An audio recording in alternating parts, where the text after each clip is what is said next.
আগের দিন লাকি ভাইয়ার হাতের দারুণ রান্না খেয়ে ঘুমটাও কিন্তু খুব দারুণ হলো। পরের দিন চললাম অটল টানেলের পথে। অটল টানেল হলো পৃথিবীর সবথেকে লম্বা টানেল, 10,000 ফুট উচ্চতার ওপরে হাইওয়ে টানেল, যেটা লম্বায় 9.02 কিলোমিটার। এই টানেলটা স্পিতি ভ্যালিকে হিমাচলের সঙ্গে জুড়ে দেয়। টানেল থেকে বেরিয়ে ডান দিকে গেলেই স্পিতি, লাহুল স্পিতি, এবং বাঁ দিকে গেলে বারালাচালা পাস পেরিয়ে আমরা লাদাখে পৌঁছে যেতে পারি। এই সময় রোটাং পাস বন্ধ আছে, তবু আমরা ঠিক করলাম টানেল পেরিয়ে যত দূর যাওয়া যায় ততটাই যাব।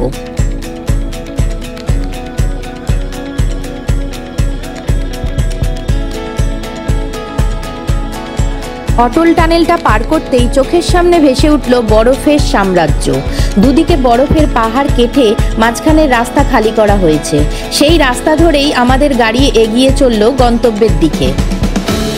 যেতে যেতে দাদু নাতির কম্পিটিশন চলছে, বরফের পাঁচিল থেকে কতটা বরফ নিয়ে নেওয়া যায় গাড়ির ভেতরে।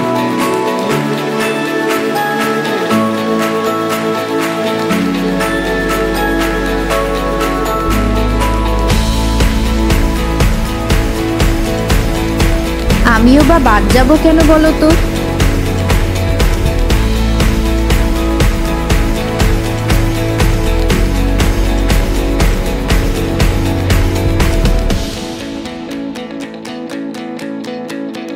এইখানে অনেক ট্যুরিস্ট মজা করছে বরফের ওপরে, কিন্তু এখানে লোকজনটা একটু বেশি মনে হওয়াতে আমরা আরও একটু এগিয়ে গেলাম একটু ফাঁকা জায়গার খোঁজে।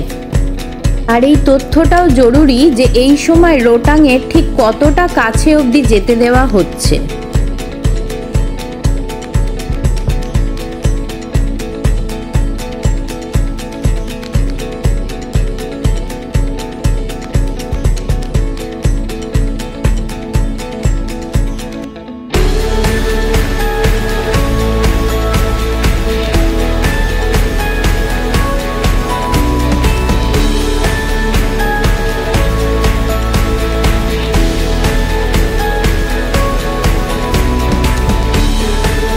এই জায়গাটার নাম কোকসার। এত অবধি গাড়ি আসতে পারছে, তাও ব্রিজটার এপারে, বাকিটা পায়ে হেঁটে পার করতে হচ্ছে।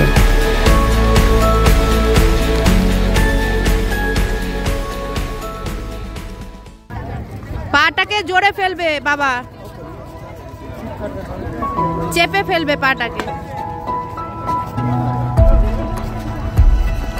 আমার বাবা তার জীবনে এই প্রথম বরফের রাজ্যে আসতে পারলো। বরফ হয়তো দেখেছে দূর থেকে, কিন্তু এভাবে বরফে আনন্দ করার সুযোগ হয়নি। তার পিছনে তার দুই নাতি চলেছে একদম বডিগার্ডের মতো, যাতে দাদু না পড়ে যায়, যাতে না আঘাত পায়।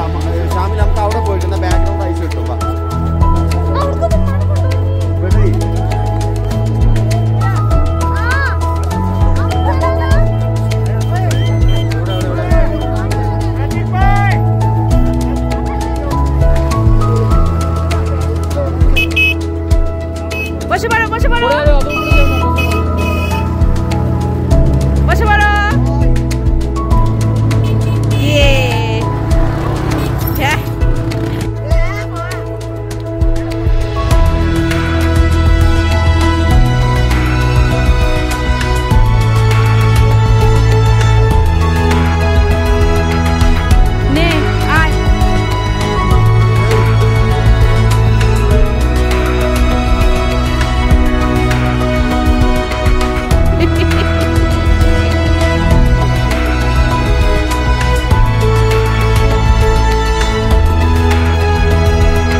একটা ছোট্ট ট্রিপে কত যে টুকরো স্মৃতি জমে যায় যা বলে শেষ করা যায় না।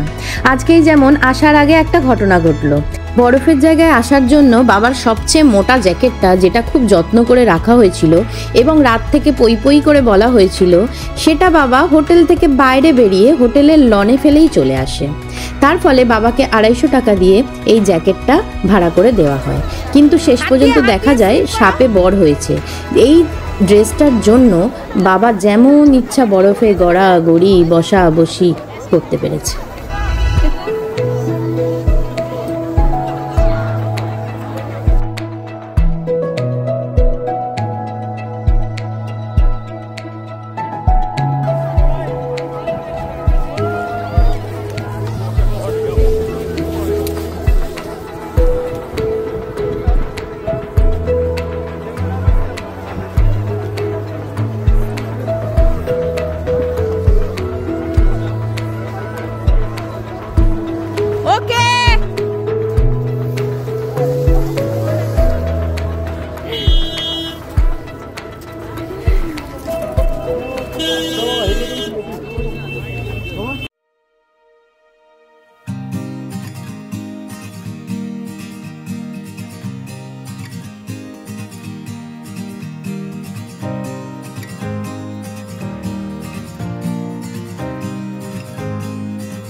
এরপরে অটল টানেলের বাঁ দিকের রাস্তা ধরলাম, চলে গেলাম শিশু।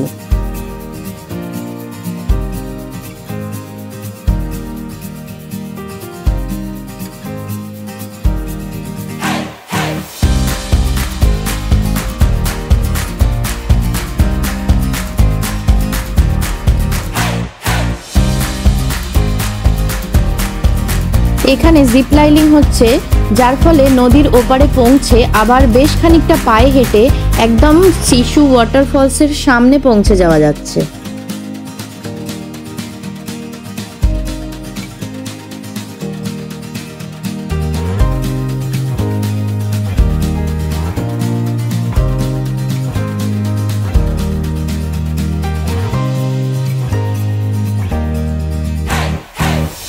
এখানে এই অপূর্ব শিশু ওয়াটারফলসটা ছাড়াও একটা লেকও আছে এবং লেকের পাশে অনেকটা জায়গা জুড়ে এরকম কিছু খাবার দোকান আছে এবং নানা রকম অ্যাক্টিভিটিস হচ্ছে এবং চেয়ার পাতা আছে।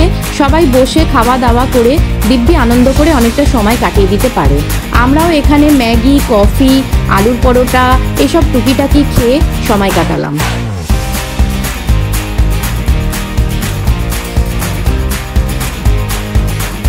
এরপরে আমরা হেঁটে চলে গেলাম নদীর পাশে এবং এই অপূর্ব সৌন্দর্য উপভোগ করলাম সারা বিকেলটা জুড়ে।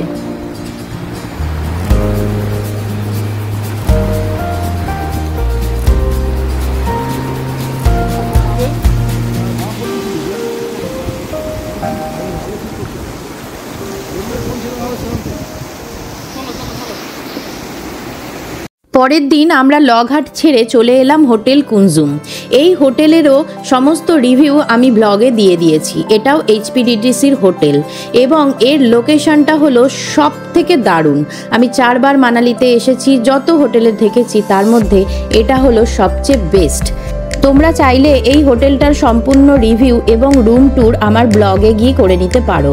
আমি ডেসক্রিপশন বক্সে লিংক দিয়ে দেবো। মানালিতে যে দুটো হোটেলে থাকলাম সেই দুটো হোটেলের রিভিউ কিন্তু সেই ব্লগে দেওয়া আছে। আসলে আমরা 4 দিন মানালিতে ছিলাম, তাই দুদিন করে দুরকম হোটেলে থাকলাম, দুরকম এক্সপিরিয়েন্সের জন্য। সকালের ব্রেকফাস্ট সেরে আমরা চলে গেলাম অঞ্জনি মহাদেব দর্শন করতে।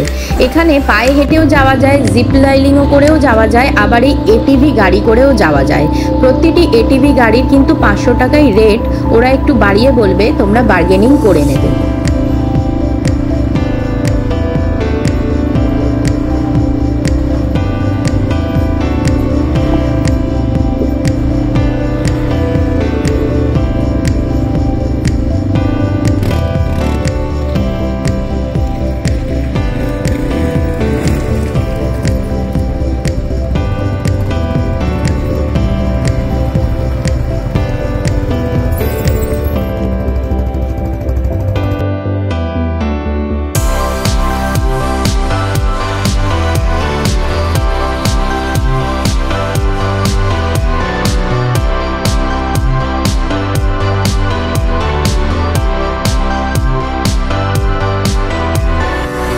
হনুমানজির মা অঞ্জনী মাতা এখানেই মহাদেবের তপস্যা করেছিলেন এবং তার তপস্যায় মহাদেব খুশি হয়ে বর চাইলে তিনি মহাদেবকেই নিজের পুত্র হিসাবে পেতে চাইলেন।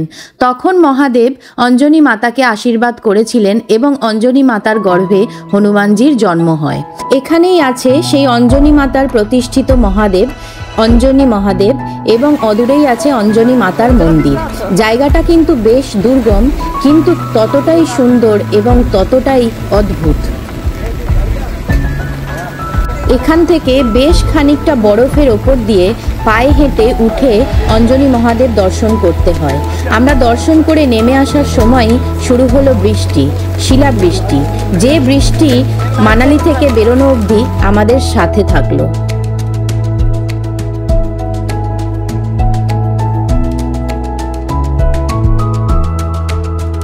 এখানেও এমন ছোট ছোট খাবারের দোকান আছে যেখানে তোমরা চা, কফি, ম্যাগি, এইসব বিস্কিট, চিপস এইসব খাবার পাবে।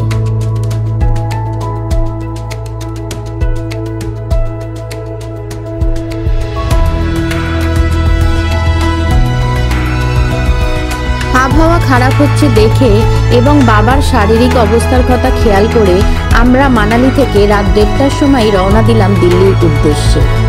আসলে আসা থেকেই বাবার একটু ভমিটিং হচ্ছিল গাড়িতে, তাই চিন্তা করলাম যে পরের দিন রোদ উঠবে এবং জেগে থাকলে সেই সমস্যাটা বাড়বে, তাই রাতের বেলা যদি ঘুমিয়ে থাকে সে আর আমরা যদি ঠিক চলে যেতে পারি তাহলে একটু সুবিধা হবে।